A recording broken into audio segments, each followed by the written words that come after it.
Using cooperative learning, simultaneous interaction. In these videos I'm exploring different aspects of cooperative learning.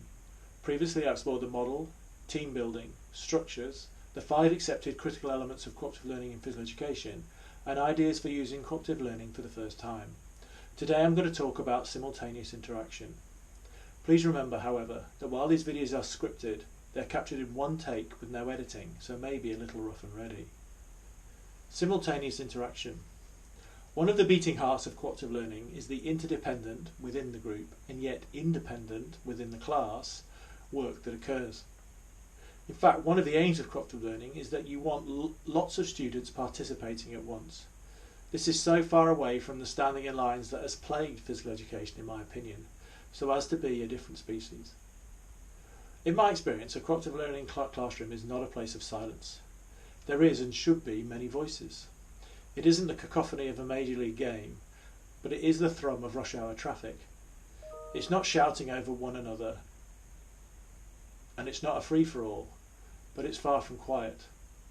In fact, there is, and should be, a lot of structure in the mayhem, or method in the madness, as they say.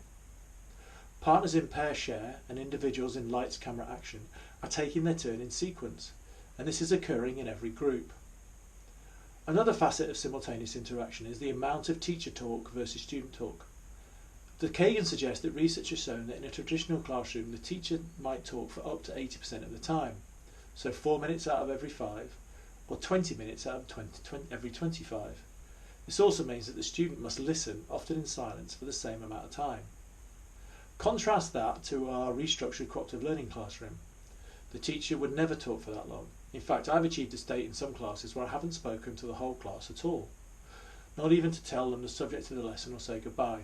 I've waved and shrugged, but the verbal communication space was all theirs. They controlled the conversations, and it was great. And when a group needed me, I went in to help.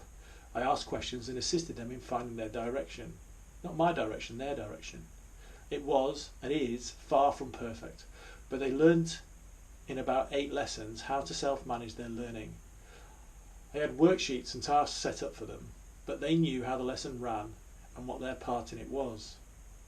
In summary, when cooperative learning is working and simultaneous interaction is in full flow, then the students are not just receiving knowledge, but are picking it up, playing with it, manipulating it, and then using it.